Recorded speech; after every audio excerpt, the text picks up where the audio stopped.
Al-Muallim says Syria will continue its war on terrorism till victory is achieved. Tens of ISIS terrorists are killed in Ain al-Arab. Israel begins looting Lebanese gas opposite to the Lebanese coast, extracting the gas near the territorial waters with occupied Palestine.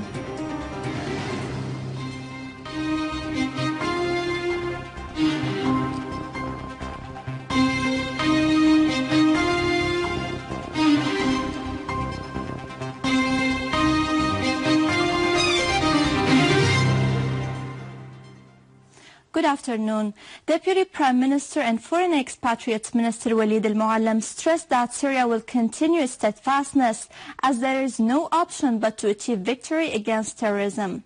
At a joint press conference with his Iranian counterpart Mohammad Jawad Zarif in Tehran, al-Muallim said that the conspirators against Syria, who are led by the United States, did not realize until now that they are dragging terrorism to their countries and they are standing in the same trench with Israel, which raided two Syrian sites yesterday in order to raise the morale of the terrorists. The foreign minister stressed that the main objective of his visit to extend thanks and gratitude to the Iranian Supreme Leader Ali Khamenei and President Hassan Rouhani, as well as to the Iranian leadership and people who continue to support the Syrian people in their steadfastness to reach victory over terrorism. Al-Muallim pointed out that Syria is working with the Islamic Republic of Iran, Russia and other friends to find a political solution based on dialogue between the Syrians without any foreign interference, and it will continue its effort to achieve this goal. In turn, Iranian Foreign Minister Jawad Zarif stressed that the Islamic Republic of Iran condemns the attacks by the Zionist entity on Syria, saying that they came to raise the morale of the extremist groups after the defeats ISIS had received in the past few weeks in Syria and Iraq, and also to help these extremist groups which coordinate with the Zionist entity. Zarif stressed that eventually the importance lies in the resistance of the Syrian people and their defense to protect the country, asserting that the Iranian people and the government will continue to support the Syrian people. Zarif explained that our region faces a huge regional and global crisis and that the Syrian and Iraqi peoples are paying the price. Zarif added that these two great peoples are facing a wave of extremism and terrorism supported by foreign parties, pointing out that the Islamic Republic of Iran, which is aware of the danger in the region, has stood since the beginning alongside the peoples and the governments in Syria and Iraq. In his visit to Tehran, Deputy Prime Minister, Minister of Foreign and Expatriates Affairs Walid al-Muallim discussed with his Iranian counterpart Mohammad Jawad Zarif the bilateral relations between Syria and Iran and the regional developments. Al-Muallim is to meet senior Iranian officials during his visit to Iran to participate in the two-day international conference for fighting violence and extremism. 5 countries' foreign ministers would participate in this conference. They are Syria, Iraq, Pakistan, Afghanistan and Nicaragua, in addition to heads of governments and former foreign ministers from all over the world. The conference will focus on the proposal submitted by the Iranian President Hassan Rouhani to the United Nations last year for a world free of violence and extremism.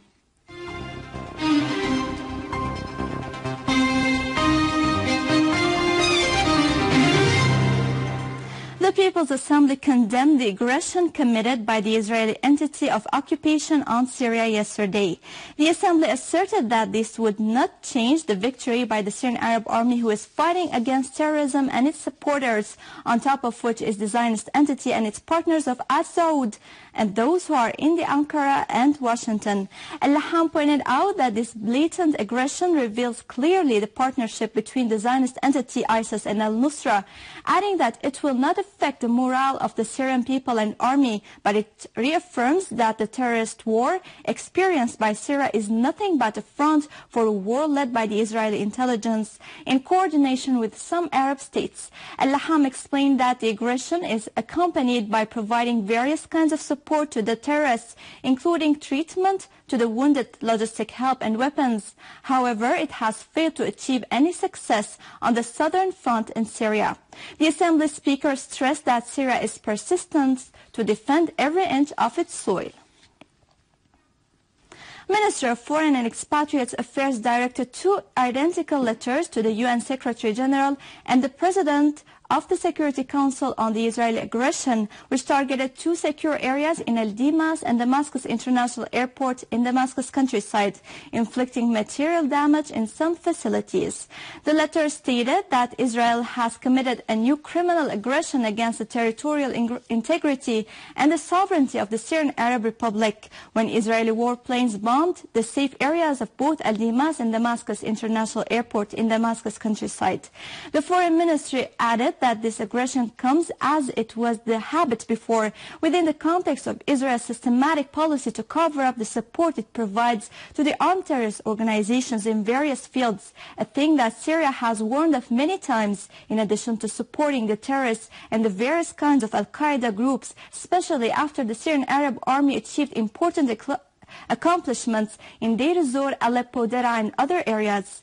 The Foreign Ministry said that this aggression also comes to cover up the differences witnessed at the Israeli interior arena in order to divert attention from the collapse of the Israeli coalition government and from the extremist policies pursued by Israel, especially its adherence to its occupation of Arab land and its continuous breaching of the international legitimacy and law. The Foreign Ministry concluded its two letters by saying that at a time when the Syrian Arab Republic confirms that such attacks will not deter it from continuing to fight terrorism, warning against the consequences of the Israeli aggressions and the risks they constitute to the peace and security in the region and in the whole world, it calls upon the international community and the Security Council to bear their responsibility in strongly condemning this brutal aggression and not to persist in providing a cover for it under any pretext, calling also for deterring sanctions against Israel, which made no secret of its support for terrorism and its premeditated intentions against Syria. The letters called for taking all necessary measures stipulated by the UN Charter to prevent Israel from repeating such attacks.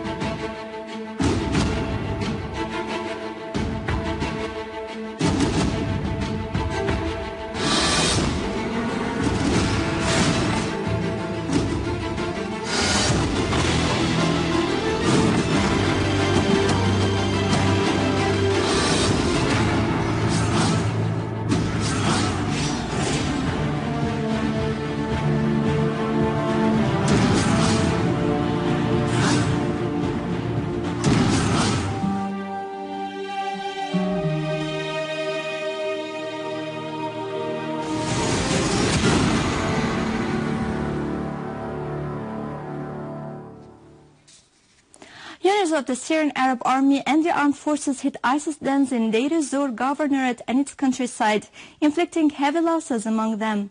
Syrian Arab Army units killed many terrorists and injured others in many neighborhoods, such as al-Ummal, al-Sinaa, and the old airport in Deir ez-Zor city.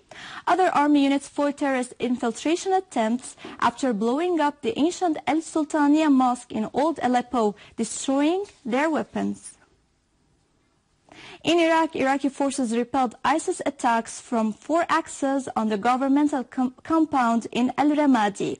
Iraqi forces killed more than 20 members of ISIS, pointing out that the Iraqi Army's Air Force hit many locations in the area from which the elements carried out their attack.